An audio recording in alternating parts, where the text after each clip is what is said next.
The State of Red Dots on Your Handgun, early 2021 edition.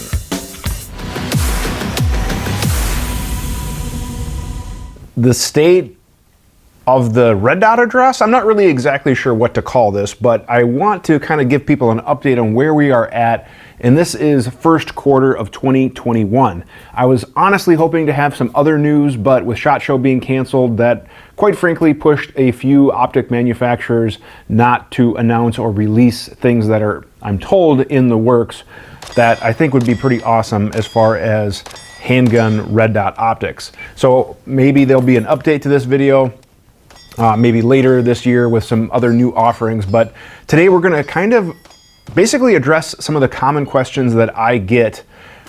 People are new to red dots, agencies are new to red dots, officers are interested in red dots. So we're gonna kind of go over where we are at as of first quarter 2021, what options are there, what's the best, all sorts of stuff for putting a red dot on your handgun. My name is Dave Tim from Guns and Tactics. Thank you guys very much for watching and spending a few minutes of your day with me talking about red dot handgun stuff.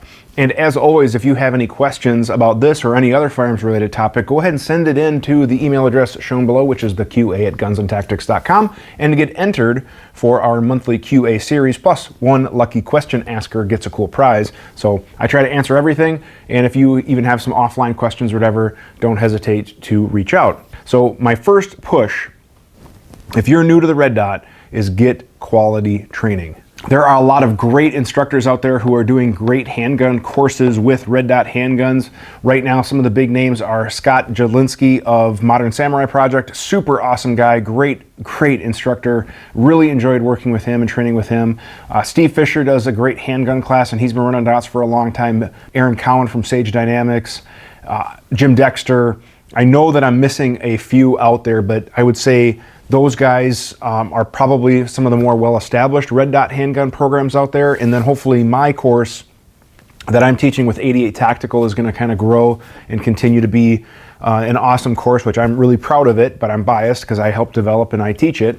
But I'm really hoping that that kind of becomes more of an industry standard or footprint, you know, as far as reputable handgun courses as well. So that is my take on training real quick. I would just highly encourage you to get quality training, because primarily just throwing a dot on your handgun, heading out to the range, you're gonna struggle. You're gonna struggle with finding the dot, you're gonna struggle with tracking the dot through recoil are the two most common things. So a good class will address those. In addition, a wide variety of other topics which we don't have enough time for in this video. But today what we're gonna be talking about is where we are at with red dots on handguns 2021 edition, early 2021 edition. And quite frankly, I used to say, oh, the future is, well, no, we're here, okay? We have great options. We are here. If you're not running a red dot on your handgun, I'd say you're behind the curve a little bit. Now, do you need one? No, you don't need one. However, there are so many advantages to one that if you're a serious shooter, whether that be for a personal carry, defensive carry, or an armed professional of some type, I think you owe it to yourself to learn more about this and ideally deploy it. Because like I said, we are in, you know, arguably the golden age, and I think it's just going to get better and better. Now, real quick, what was holding us back? Because the reality is this is still relatively new in the law enforcement community, most of the duty type armed professional carry, and that was mainly due to holsters. And this was the holster that started it all, in my opinion. There was some other ones out there, but this is the Safariland 6354DO, which stands for Dr. Optic. This was a level 1 ALS holster, but this is, in my opinion, the holster that brought a duty grade holster to the market, giving law enforcement an option. Now, the only downside was initially it was available in any color that you wanted as long as it was black. So no basket weave, no camo finishes or whatever, which that again was holding people back.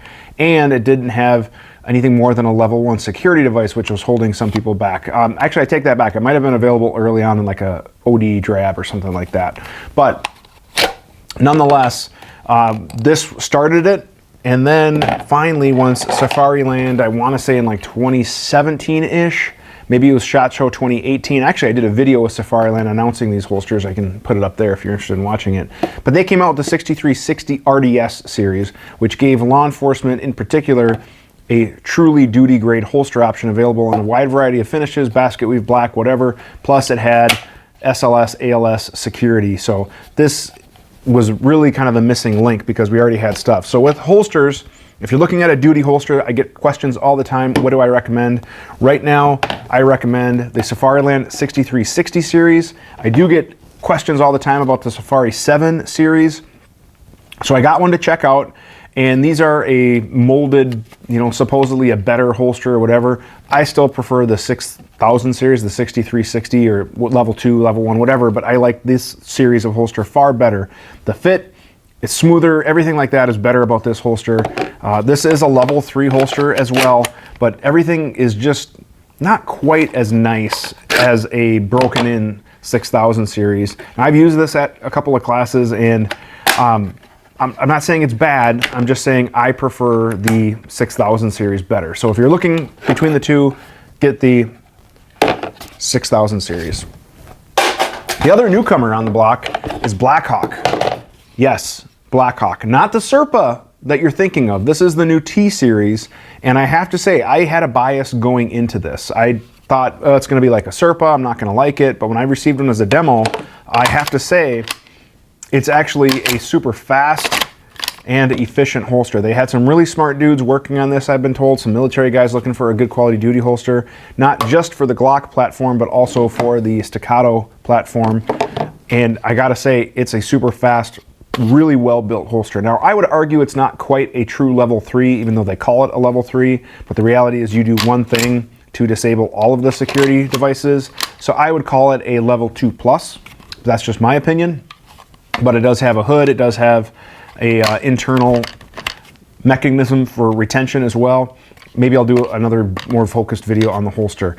As of the time of writing, it only works with the Blackhawk belt loop, so I had to modify mine to take a hook so I could actually use it with my training gear. I'm told an adapter is in the works, and I also did hear about an aftermarket adapter that I've not checked out yet, but I will probably do an update on that once I get it. But tons of holster options. Safariland 6000 series, the Blackhawk T series are both really good options. As far as off-duty, you can get Kydex made, all sorts of stuff. And yes, Red Dot's off-duty. Yep, absolutely. This is going to be my new off-duty carry. I do have another version with a Holosun as well, so I'm going to be doing a comparison video on the two options for like the 43X MOS. But off-duty, if you're carrying a dot, same benefits, so great options there. Otherwise, my current EDC or everyday carry off-duty gun is this Glock 19 with the Holosun, which we'll talk about here. But this is the rig I use, especially in the fall and winter. This thing hides really well under a jacket or sweatshirt, so you can even do off-duty. So that's a little bit about holsters. Now let's talk about dots. There are a ton of dots available on the market, and there are some good options, there are some not so good options, and I've been fortunate enough to have or try just about all of them. There are two main types of red dots: closed emitter, open emitter. And arguably the most well-known open emitter is the Trijicon RMR, like the one shown here. We'll talk about type 1, type 2 here in a second. No, I'm not talking about diabetes, but if you are looking for a place to get your diabetes testing supplies, that's an old 90s kid joke, sorry. But anyways, open emitter, basically we have the emitter back here and it projects the dot onto the glass. So this is open, which means crud and snow and stuff like that could get in there, as well as if you are carrying, you know, like skin and lint and hair and all sorts of cruddy stuff can get in there. That's why in some ways for off-duty I actually like a closed emitter. Right now the closed emitter leaders are the Aimpoint Acro, so it's closed, there's glass back here, glass here, and the emitter and everything is all inside. The con to this is that it doesn't take the same footprint. They're a little bit bigger and bulkier in some ways, and it has kind of this clamping mechanism similar to like a scope base or scope ring or something like that. So it has like a mini Picatinny rail looking thing. But my favorite closed emitter is the Holosun, which we'll talk about here in a second. But those are like the two main types: closed emitter, open emitter. And which one's better? Like I said, there's pros and cons to each. Open emitter, they're lightweight, they're compact, they're readily available, there's several different types, they're proven. Closed emitter, there's really only two on the market that I would call duty grade or carry grade. They're a little bit more money, they do require a specific plate, but they work really well at keeping crud out and stuff too. Overall, I do think closed will probably be the future, and I don't want to let the cat out of the bag, but I do know of another company that is working on a closed emitter version as well. So just a little bit of pre-stuff there. I can't really talk about it. All right, which one should I get? We have all these different optic choices, and like I said, I try to have or shoot or use them all, from the Leupold to the SRO to the RMR Type 1, RMR Type 2, the Aimpoint Acro, and even a knockoff, which we'll talk about here, and then also the Holosuns. Now, if I had to pick just one, it would be the Holosun 508 series. This titanium body has a solar panel on the top for battery backup, has a side-mounted battery cover, which is awesome, so you can change your batteries without having to take the optic off and re-zero. So I love that. Controls are easy to use.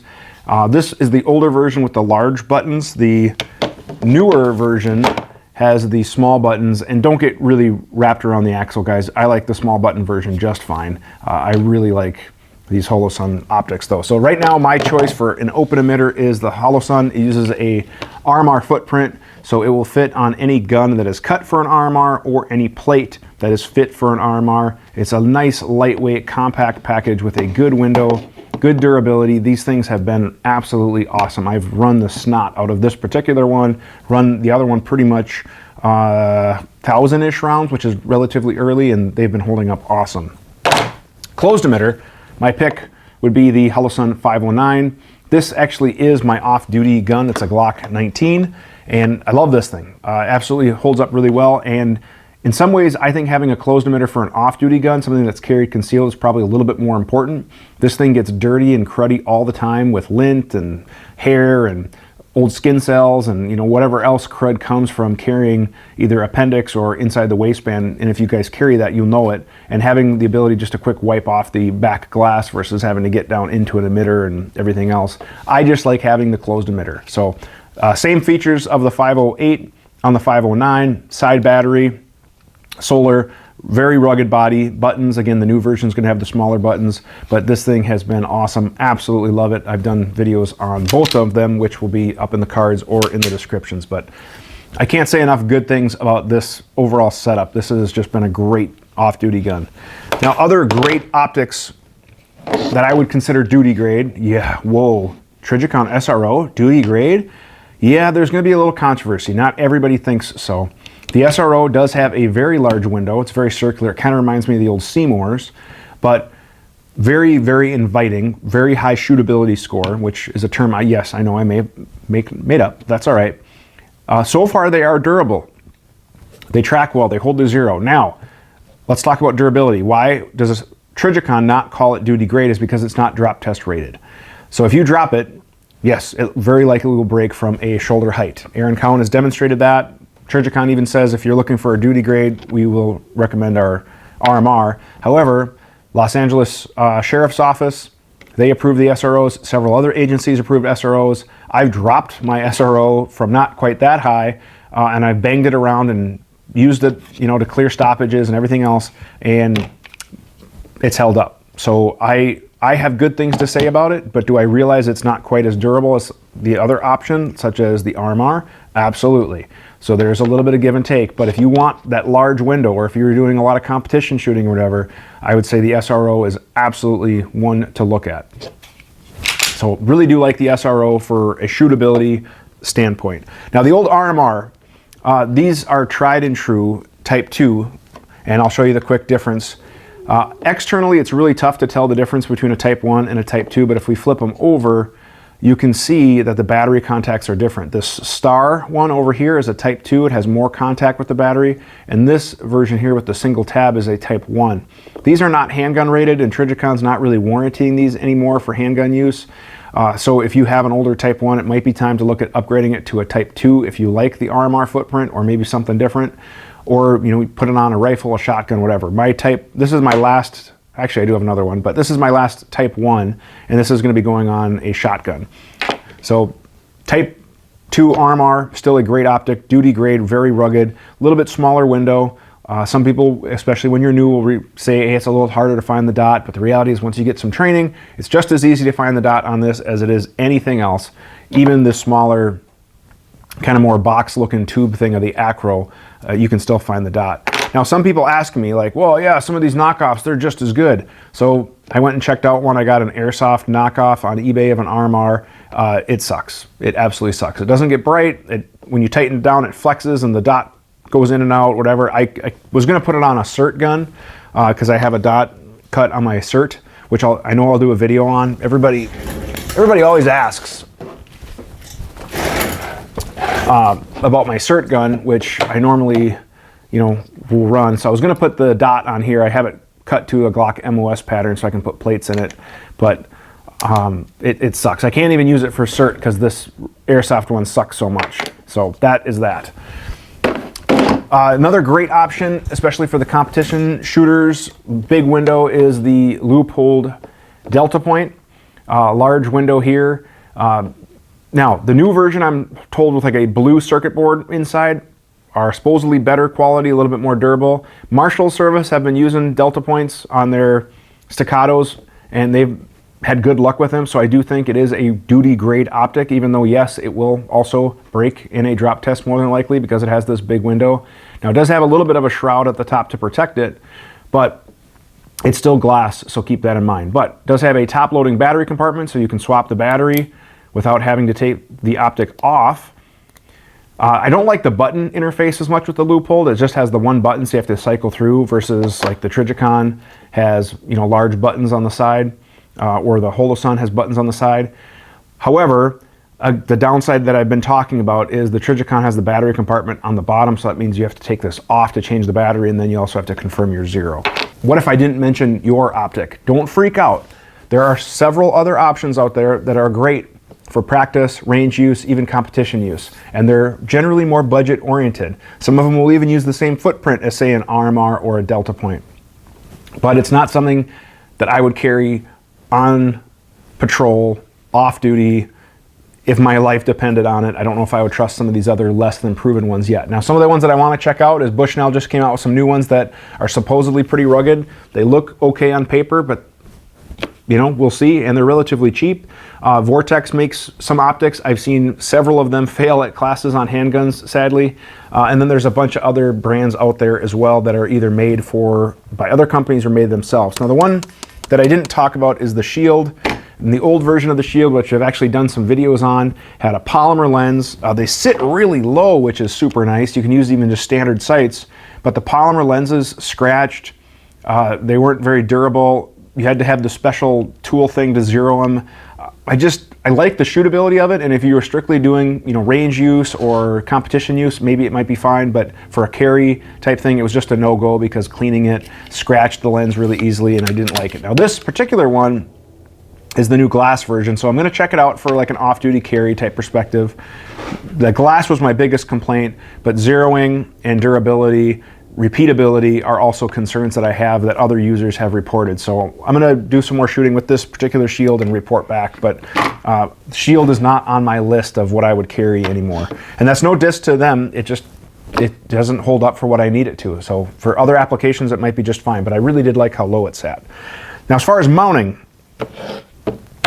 lots of stuff here. As far as mounting goes, right now, the only two worthwhile options, in my opinion, for carry, again, are having a gun with a dedicated milled pocket. So this one is cut for the RMR. It has this radius up front, which makes it a little difficult to cut on a manual machine.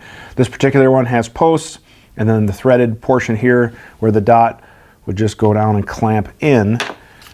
And then the other is like a Glock MOS system. So this has like a generic pocket, and then you get these awesome plates. Again, I love CHPWS, and they have plates with threaded posts. In my opinion, these are the best plates. If you're looking for a plate for a modular gun, whether that be the Smith & Wesson, the Walther, the Glocks, or any other multi-plate gun system, if CH makes a plate, get the CH plate. It comes with everything you need. Comes with thread locker, comes with screws, comes with a sticker, comes with even bits, comes with the plate.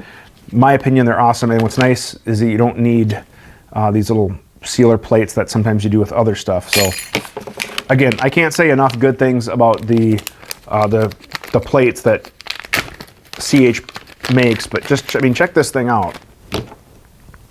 It's relatively thin. It has posts, it has the bosses. So thread engagement, that's a topic of debate, but basically what these guys use, and I know it's probably a little tough to see on cameras, they use this steel T-nut that goes in to the bottom here, and then that gives us basically a threaded boss that we can engage with our optic.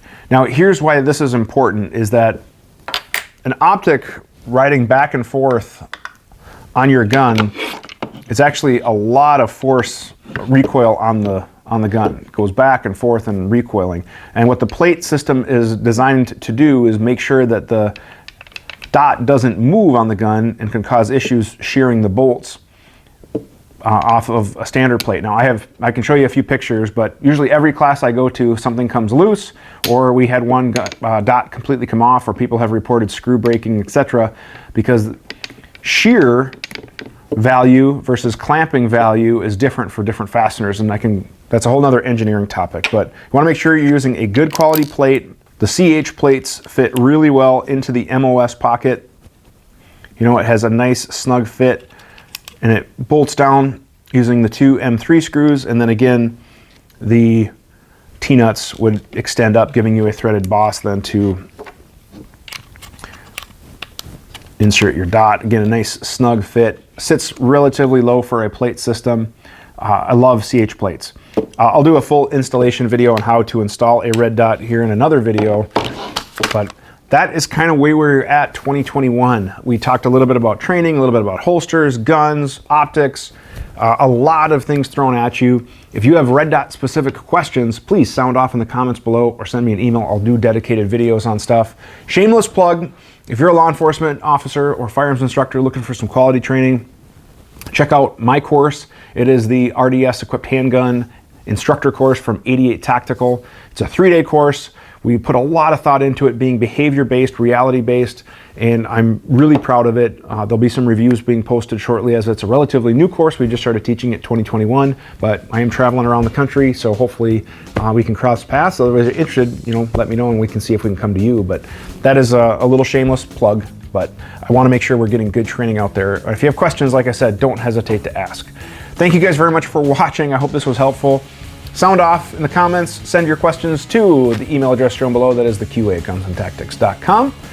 As always, if you liked the video, please like, share, and subscribe. Have a great day. Thanks for watching. We work really hard to make content that we hope you as a shooter would enjoy.